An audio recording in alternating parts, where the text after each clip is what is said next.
People power, very strong is our power. Yeah, people power, very strong is our power. I say, people power, very strong is our power. Yeah, people power, very strong is our power. Welcome back to the Liberating Minds podcast. And this time round, on this episode, we are hosting a good friend and comrade Sobukwe Shukura from the Old African Revolutionary Party. And we want to have a discussion on the Sahel and its struggle for sovereignty. Welcome, Comrade Sobukwe. Hey, Mongi, how are you today? I'm fine. And of course, it's always a pleasure to be back in conversation with you and the Liberating podcast as a whole. Indeed, Comrade Sobukwe, we have always had great episodes when we come together for our discussions. And we're discussing the Alliance of the Sahel, which was founded in 2023 after popular coups supported by the masses in Niger, Burkina Faso, and Mali. And this struggle in the Sahel has become very inspiring in the continent. It is now 2 years since that alliance was founded, and a lot has happened in their struggles for the fight of sovereignty. Also, a lot of analysis that have provided good guidance have come out. One is the dossier by the Tricontinental Institute of Social Research on the Sahel. I encourage everyone to check that out and read. But we shall also be discussing a part of that with Comrade Sobukwe. And perhaps, Comrade Sobukwe, to start or set the stage on our discussion today.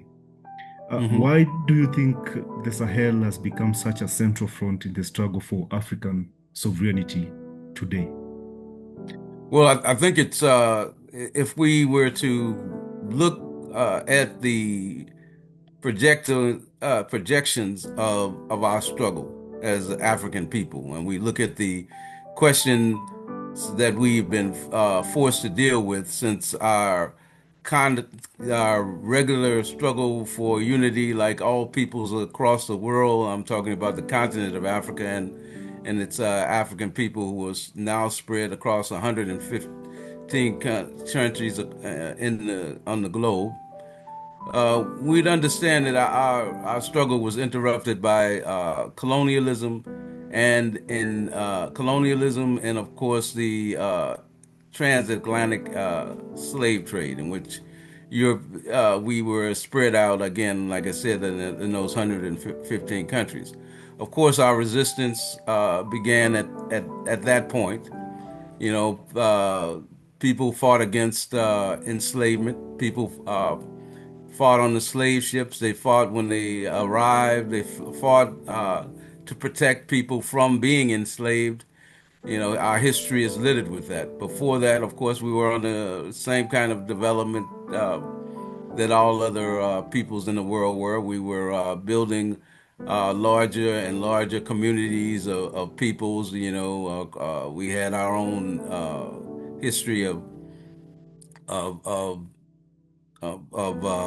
some people call them empires or states were built, you know, in different places, and you can find the remnants of those great states in all across the continent. But the reality is that our struggle had to, as every struggle has to figure out how to unite, how to be more united in our struggle, and we can see those histories from the Pan-African movement from 1900s to shortly after the imperialists had the Berlin Conference to stop killing each other over territory in Africa in 1884 and 1885.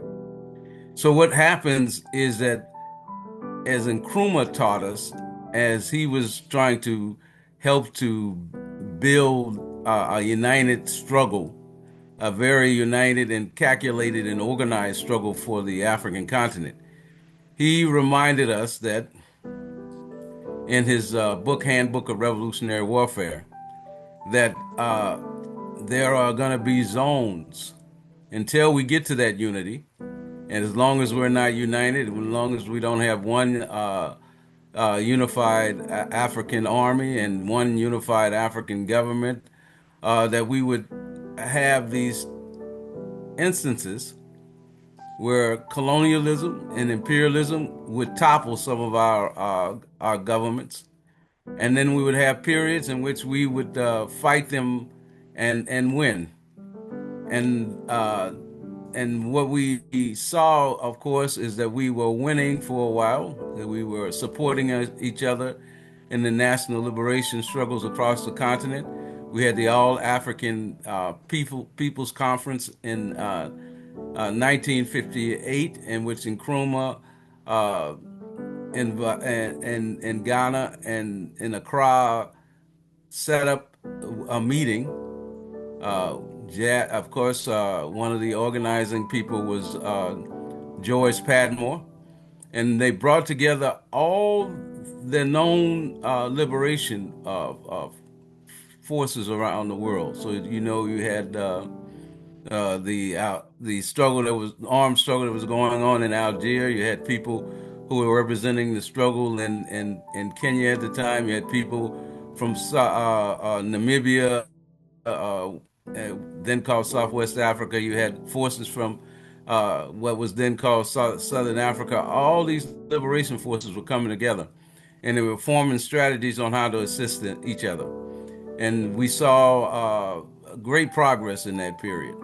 In fact, we always repeat that the struggle in Algeria and the struggle in Kenya set up the possibility for more independence, because the British and the French learned a lesson that oppressed people will, when they decide to fight, they're going to be the most effective.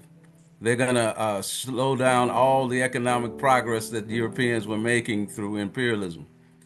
And they had just, of course, the whole notion of being, the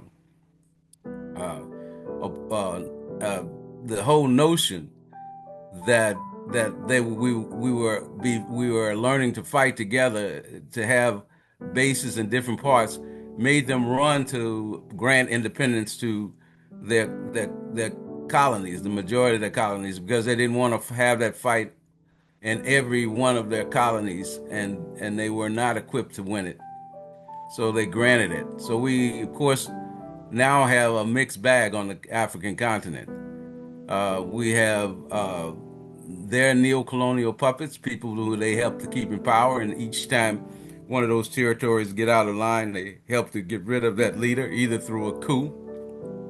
So when we talk about the Sahel, we have to understand that most coups that took place on the African continent are imperialist coups, neo-colonial coups that they operate against forces that want unity and development and socialism on the African continent. Those forces that want to rid the continent of all forms of imperialism. In that fight, we have to understand that we've seen progress in the Sahel before. Again, when the liberation movement was going on, Mali was a very important part of that struggle. They were working with Nkrumah and what they used to call the Casablanca group, was a serious group that was staunchly anti-imperialist and for the unity of the continent. So you had Nasser in Egypt, you had Nkrumah in Ghana, you had Sékou Touré in Guinea, you had Modibo Keïta in Mali. So, in fact, at one point they even formed a similar union. They tried to form. They were Guinea, Mali, and Ghana came together to form a united front. Now, we know that in the Sahel also of the situation with Thomas Sankara. Sankara came from the ranks of the military to create the conditions for a revolutionary coup, a coup that displaced the reactionary forces in in uh, in Burkina Faso. In fact, that's when he changed the name from Upper Volta to Burkina Faso, and the reason he did that is to talk about the concept of the upright man, or the upright people who would stand up to imperialism. We know that imperialism moved on him, although he made a lot of progress in a very short time. He was deposed. He was overthrown. Of course, Nkrumah had been overthrown in his late 60s in Ghana.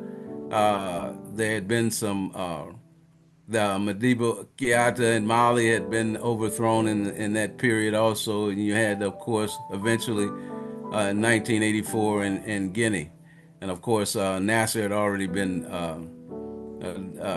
finished in Egypt. So now we had imperialism regaining control over these regions.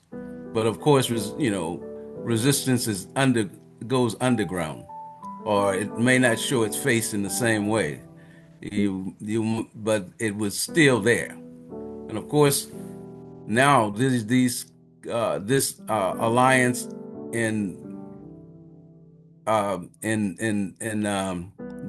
Sahel starts again show us this notion of liberated zones, as opposed to enemy-held zones. And of course, there's the in between is the contested zones. When we get to we all know that there's always some contestation in every place in the world. I mean, there's always some resistance to the whoever controls the state. But in the case of now, we have three countries that have combined to make a liberated area. And what does that mean? That liberated area can aid other areas and can be a place where the continental revolutionary process can incubate and can have some support. It's like even going all the way back to the first African revolution in Haiti. I'm talking about in the Western Hemisphere. When Haiti rose up, it became a liberated zone for all enslaved Africans across the world. In fact, they declared it in their documents. They talked about that Haiti, any African who from any part of in the enslaved world, if they stepped their foot on Haiti's on Haiti's borders, they would be free. So and then of course they aided South Africa. I mean, South America. Simon Bolivar and his campaigns against colonialism and slavery in South Africa, they gave them a base. This is the same kind of thing that we want to see and we are seeing developing in this region. So the Sahel becomes an important part of a liberated territory. Now, we understand then, again, the importance of it is it's a liberated zone. But of course it has much contestation. It has much reactionary goings on in terms of all kinds of reactionary terrorist armies that have been invading it. Those who are underpinned, as they found out in the beginning, by the French, and certainly the United States has a hand in it, and the big forces of imperialism are against it.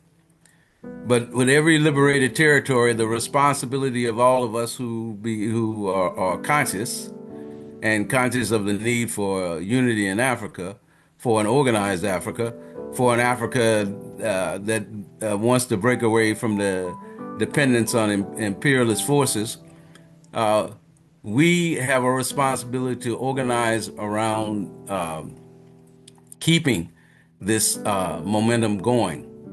We have to organize ourselves in every area of the world I'm talking about Africans, of course, but I'm also talking about all revolutionaries and progressives and people who believe in human rights and self-determination have to find themselves organizing around the survival of this leap forward. I'll stop there. Right, right, right. Indeed, Comrade. What an analysis. As we have been able to look at the colonial legacy, indeed, in the Sahel, that has defined their struggle. Of course, the France long military and economic political grip that has defined their struggle. You have also mentioned when you differentiate between the popular coups that are supported by the masses and the neo-colonial coups that defined Africa in the 80s, in the 60s, and the 90s, coups that were meant to attack socialist government or socialist projects at the time. And you've also mentioned of why from 2020 or up to 2023, this resurgence of the struggle in the Sahel became a turning point. Based on the insurgency and the loss of state legitimacy and the discontent within the masses, but also the anti-French sentiment that was around the Sahel. And maybe quickly, Comrade Sobukwe, we could touch on what does it represent, politically and historically for Pan-Africanism and anti-imperialist struggle. You have mentioned part of it, but perhaps in 2-3 minutes, symbolically, what does it represent for us who believe in Pan-Africanism and anti-imperialist struggle? Well, I think we have to, and maybe I didn't say a lot about imperialism because I don't want people, we throw terms around and sometimes people are not following what we're talking about. We're talking about the colonialism basically.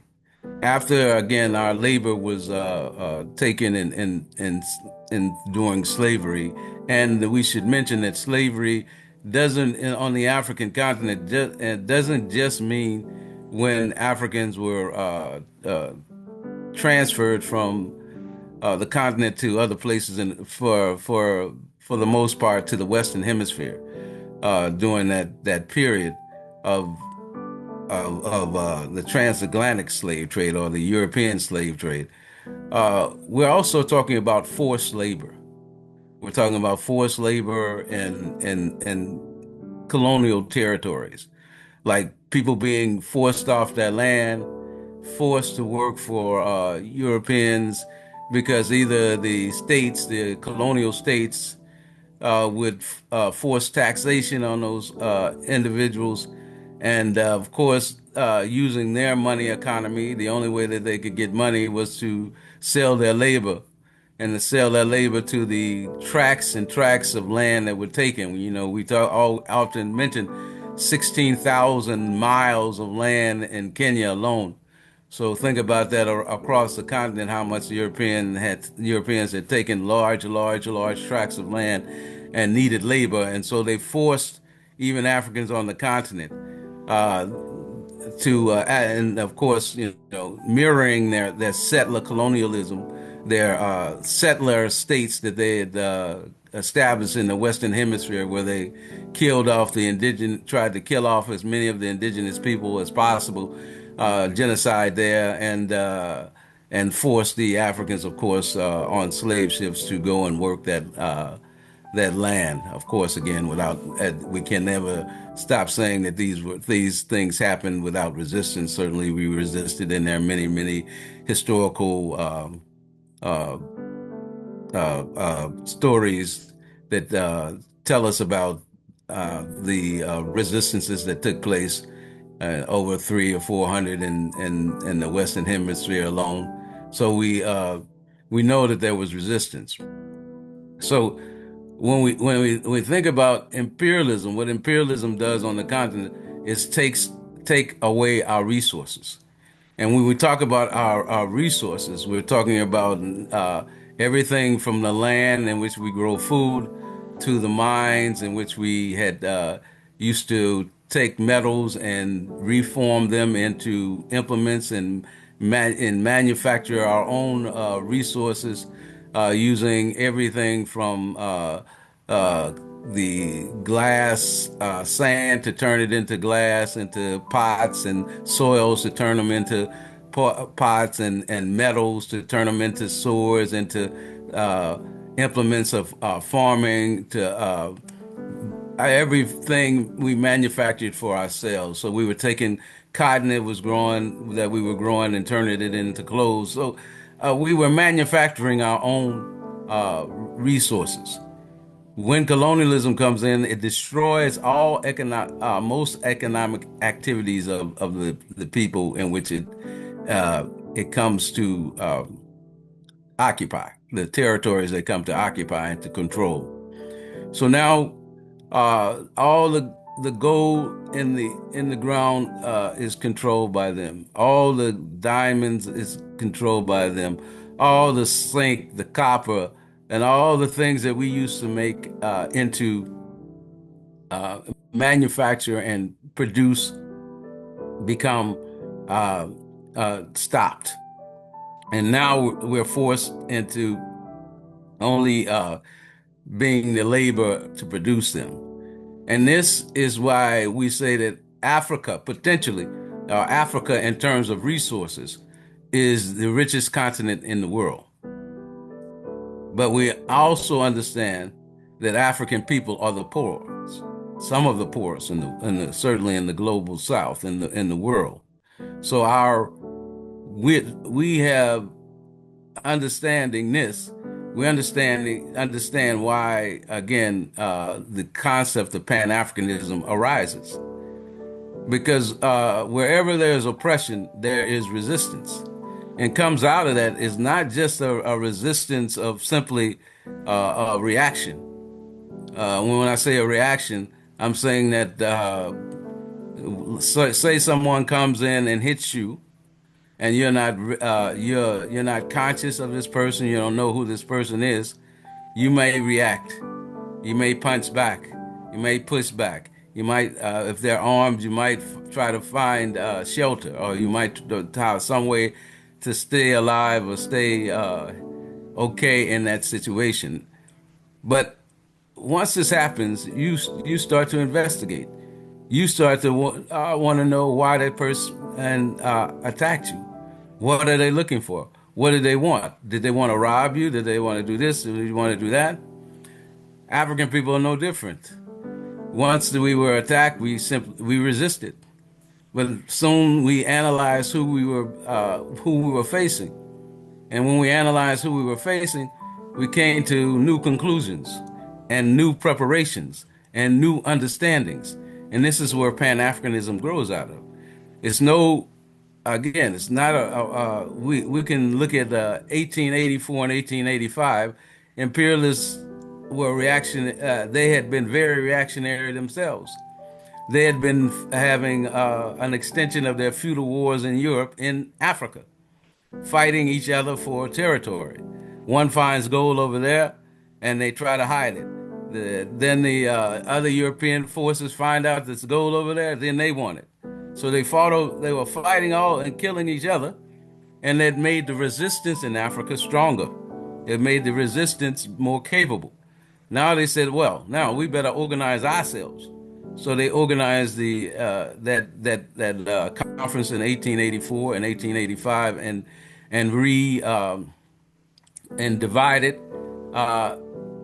divided Africa among themselves. The British, strongest, got a lot. The French were right behind them. They got the smaller countries, and this, when I say smaller, I'm not just talking about in size. I'm really talking about in political and military strength. Like Portugal and Belgium were more dependent, so they got smaller amounts and they needed help. But this didn't stop them. They still fought among themselves. The Germans lost their colonies a couple times, and when they lost their colonies, they helped to start World War One and World War Two. Again, in World War One and World War Two, we still get a redistribution of Africa's land because the losers lost territories and the winners, of course, gained territory. So the question but it did also fuel a resistance. I mean, not a resistance. Let me change that. In terms of weaknesses, a weakness in Europe in particular, because even though they came out supposedly on top, their economies and their territories and in Europe, their states in Europe were severely weakened and became economic appendages uh, of the West, of the U.S. in particular. In fact, Britain before the war and before World War II, they were the strongest, even economically, even stronger than the U.S. But after the war, they were weakened, and this helped Africa. So we started the concept of Pan-Africanism. The ideas of Pan-Africanism arose in the 1900s. That's when the term was coined and it became an official term in the library. I mean, in the dictionary around 1900s. The Pan-African movement, bringing all Africans together from all the corners of the world to work for the liberation of Africa and African people. This was the concept in the 1900s. It was very weak. We had very little organization, liberated territory, or places where we could even hold on a meeting like this on the African continent. These meetings had to be held outside of the continent. But because of the we said about the World War II weakened it. And when it weakened, Pan-Africanism became even more clear. It defined in 1945 that the struggle was against imperialism and for and what was against imperialism. What we had to do was to organize national liberations forces across the African continent. We needed national liberation organizations. We had to everybody who at this Pan-African Congress, we had more students, more youth. We had more women. We had farmers, and we had people in unions. So it was a kind of an organization of organizations, and these organizations decided when we go back home, when we go to Africa, we're going to start to build these national liberation organizations. And this is what results in, again, the strengthening of our resolve. You know, Pan-Africanism, of course, was defined as an objective: the total liberation and unification of Africa under scientific socialism. They chose to think about scientific socialism because it is the antithesis of capitalism. So this is where this struggle came to be accelerated. And then we start to talk about, because of that, we can have, for the first time in 1958, an all-African Peoples Conference, which is virtually a Pan-African Congress on the soil of Africa. This was quite a feat for us to be able to go and liberate enough land and enough places to have these kinds of meetings. Of course, the first one, as I said earlier, took place in Accra, Ghana, because Ghana put in, much like Haiti, put in its constitution, and that basically that they were willing to form a United States of Africa, even if it meant giving up its own territory integrity in terms of just being one state. it was not holding on to that state. If they, the fact what Nkrumah said is that the liberation of Ghana is meaningless unless it's linked to the liberation of the whole continent. And it's that concept that comes out of Pan-Africanism that makes us understand that when we're talking about liberating the continent of Africa, we have to define our enemies and our enemies' strength. Because one state in Africa can't stand up against an organized Europe and the Western Hemisphere, and what we represented by NATO, the national, the North Atlantic Treaty Organization, which encompasses most of Western Europe and is surely encroaching on Eastern Europe, and the United States, the biggest, largest military in the world, and all that one African state couldn't possibly hold up against them. We can resist them, but we can't liberate the whole continent unless we organize in such a way, or I should say, we can't defeat imperialism unless we organize in a way to match its power. You have to be able to match the power of a force that's coming against you, and the objective of Pan-Africanism has to be has to be on the first and the top of the list of resistance for all African people, no matter where they are in the world. Yeah, indeed, Comrade Sobukwe. Yeah, you have elaborated very well, on the context of our Pan-Africanism, also in the context of anti-imperialism. Of course, it's important for us, our listeners, to understand these terms, and I think you've broken it down very well. Now, if we shift from the historical perspective, Comrade Sobukwe, we see today a shift in the world, perhaps towards multipolarity. We have seen the question of BRICS, which is expanding. We have also seen a challenge and a decline of Western hegemony around the globe. We see countries building partnerships, new partnerships, and also you continue to see the global backlash to neoliberalism and austerity, as we have seen protests in Kenya, as we have seen protests in Madagascar, as we have continued to see uprising in several countries. And you also continue to see other struggles that also inspires continue. Example, the struggle of Palestine, Cuba, and Venezuela. In that context, can the Sahel be seen as part of a larger global South reconfiguration that is challenging Western hegemony? Of course. But I think we have to look at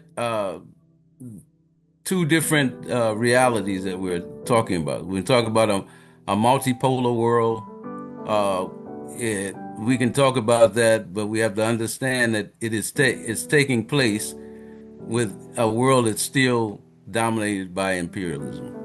And when I say that, we have to understand again the economic reality.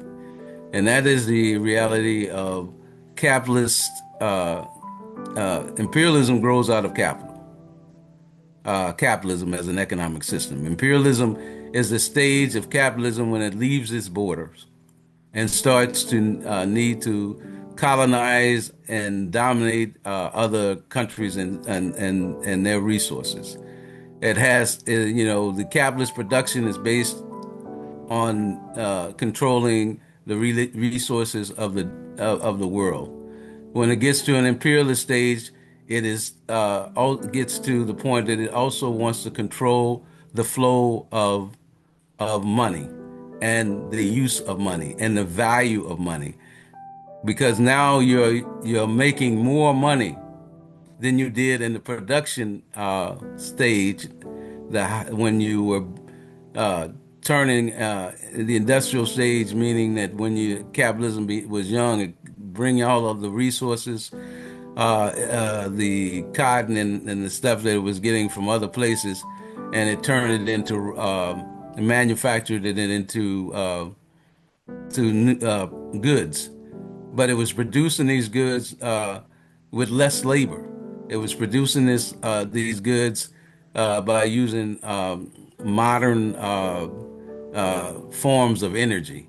So we get the steam and the electricity and the different things like this, and then we're able to run factories more efficient. But when you get to the stage of imperialism, and now because you're producing much more capital, you're using it in the banks, and now you're using it to invest in things around the world, and also using it to force loans on people, because now to buy your people to buy their goods, to buy the things that they need, they must take loans, and these loans, and now you're indebted. And as long as your capital, your form of capital, whether it's called a dollar or whatever, is the biggest, then you now are making the world indebted to you. And as long as long as we owe them, they can never be broke. That's the concept. So they this is what led to eventually that they even didn't need the resources to back their dollar anymore. They simply set up a system in which you needed to buy goods from other people. You needed to go through their banks. You couldn't just trade among yourselves in your own currency or your own ways of bordering or whatever you wanted to do. You needed the U.S. dollar. So up until recently, 80 to 70% of the world's trade was done in U.S. dollar. That's why you could impose embargoes and blockades on countries, because now you say that we will cut off to you the U.S. dollar. Now you can't even buy from your neighbor, because they made these embargoes and these like the one they done in Cuba and now Venezuela, and I think it was 19 countries in Africa. But these sanctions that they are imposing are to say that you cannot use the U.S. dollar if we sanction you. You can't get money to buy from your neighbor. And then, then you threaten people. Even if you want a border with your neighbor, we'll cut your neighbor off from the dollar. So what BRICS represents is an attempt to break that stranglehold on the only way to trade is through the U.S. dollar or the euro.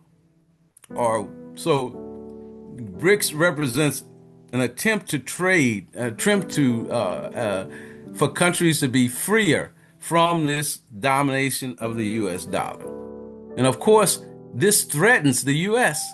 because the U.S. is not the only economic player in the world. And socialism started to challenge its hegemony on the world. And when China got free and started to take advantage of the U.S.'s also weakness and greed, because the U.S.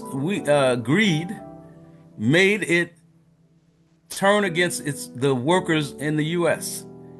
It's when workers in the U.S. were fighting for better living conditions, for higher pay, so that they could actually buy the things that they were manufacturing, that they could buy a car, that they could have a house, and they could maybe send their first generation to college. And what the U.S. industry did is that it destroyed its manufacturing base and moved it in other places where they could find cheaper labor. So now you have people in the U.S. uh, who are unemployed, are underemployed, forced into the service industries where they are making, you know, less than minimum wage in many cases. Now, who fill those gaps? Many Asian countries started to manufacture and started to send their items to be bought for a cheaper price because they developed them cheaper in their countries for the U.S. Market. So Japan and of course China makes a deal finally with the U.S. to supply resources. They come. The U.S. Uh, comes to recognize China because before they refused to recognize China as a liberated country, a country of billion people. They recognized Taiwan as representing China in the UN. And finally, a deal was made. China now as you know, became a manufacturing giant and and sells many and much of everything in the United States. They used to laugh at things that were made in China, but now everything is made in China, or many things are made in China, and of the highest grade. So of course, China can become and is becoming much more powerful in terms of economics and production. They are the leaders in terms of actual, I think, loan and capital development. They may be certainly second, or certainly coming. Some people say they've already passed the U.S., but some say they haven't. I don't know. But the reality is, it could become now an economic engine for creating something like BRICS, along with the Russian Federation, and then starting to trade with other countries. BRICS, of course, was Brazil, uh, Russia, South Africa, India, and then it became BRICS, and that's it, China. But anyway, it became BRICS. It was BRIK because it was Brazil, Russia, India, and China. And then they added the S when South Africa joined, or for what we could also call Azania. So BRICS was the base, and now you can see where they've been. These sanctions have backfired on the U.S.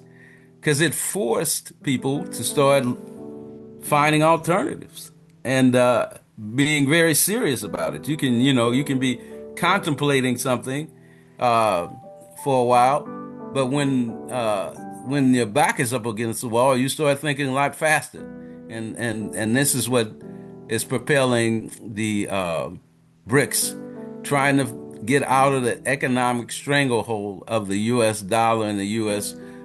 Sanctions, because sanctions are an imperialist act that really, because they can starve people. They can, so it's really an act of war to put sanctions against a country. But anyway, the bottom line is BRICS, though. I think that what we have to be careful is that right now BRICS is an economic union and not necessarily completely a political union, even though some politics are starting to emerge among it because politics are tied to economics, no matter whether you're conscious of it or not conscious, or whether you organize around it or not. But we have to be careful, and because there are many different ideologies in the BRICS camp, all of them are not necessarily totally anti-imperialist. Not all of them are. Many of them are have capitalist economic models and participate in the imperialist world in different ways. And Saudi Arabia, of course, is a lot different from China. you know, and so on and so on. So these economies, some of them are neoliberal, some of them are, like I said, tied to imperialist continents, and of course, some of them are very much socialist and want development that is imperialist. But certainly, just like in that led to World War War and World War II, everybody wants to be, as much as they can, be self-determinant. I think that's the interest of everybody. So that's where we start to talk about multipolarity. We don't want to be one country to dominate us all, and this is the interest, I think, of building such bricks and not being people not being dominated. Now, having said that, I think we have to look at historical examples like the OPEC. OPEC grew out of the same kind of sentiment, grew out of the fact that the imperialism was controlling the oil of the world, and particularly the United States controlling the natural oil by underpaying all the countries that had oil. By it had the U.S. had its own oil, but it was also controlling the oil market on the outside by buying oil from all these countries for a dollar or so on a barrel, and just making sure that the leadership of these countries were rich men, making sure that they were the ones getting that dollar off of the oil that was being sold. But then OPEC was founded in the 70s. OPEC became a union or a cartel of oil producing countries to make sure that they could set the prices of the oil themselves. And that OPEC was working well in the 70s. It forced the U.S. to make a deal to try to survive, to tie the U.S. dollar to the sale of oil. And this is was the contradiction. And what the U.S. did was able to manipulate different forces within OPEC to manipulate different countries because, again, it was not a political union. So some forces like Algeria and Iraq and Iran and they had a different kind of vision than the other forces in the world. They had a different kind of vision. Their vision was they wanted development. They were not interested in staying under the thumb of imperialism. They so the U.S. used Saudi Arabia, Kuwait, and Qatar, all of the ones that are on the reactionary side today, on the wrong side of history, uh, to destabilize their neighbors, to pump cheaper oil than the price that was agreed to. Kuwait went as far as to try to steal oil from Iraq. This is what really was the behind the first Gulf War. So when we think about, again, that's just to give you a taste. We have to understand that one of the it's our struggle is still against imperialism. Uh, we can create space with bricks and other kinds of functions like that, but we have to also know their possible vulnerability. So we have to not change totally the language of anti-imperialism because and it again, this is a excellent opportunity to try to create space and to weaken the U.S. dollar, and who again the U.S. is suffering from its now dependency on manufacturing and industry from outside of its country. It is basically a financier and a the most of the jobs in the country are service jobs, and they're and now AI and certainly the social the social sphere. So they're high-end technologies, but not the everyday thing that every human being needs. Because as much as we're dependent on computers, we can live without a computer, but we can't live without food, and we can't live without the water and the things that we need every day. And there's so the U.S. is declining in its ability to provide the basic things for the citizens in the country. So there is a BRICS does help to accelerate it. That's why the U.S. is desperately trying to find out how it can regain control of more resources in the world. That's why it's becoming more violent, more threatening, because they need, they want to attack Venezuela, they want to attack Iran, they want to, so they want to control Africa more. They want to tighten the reins in Congo, and so this is where they are. They're at a desperate need to try to go back to when they were doing when imperialism had to rely on war. But understand that imperialism is built on war, expansion, colonization. Yeah. Powerful insights and contribution, Comrade Sobukwe. Yeah, indeed, we have covered the Sahel well, and I think we have covered also the BRICS question properly. And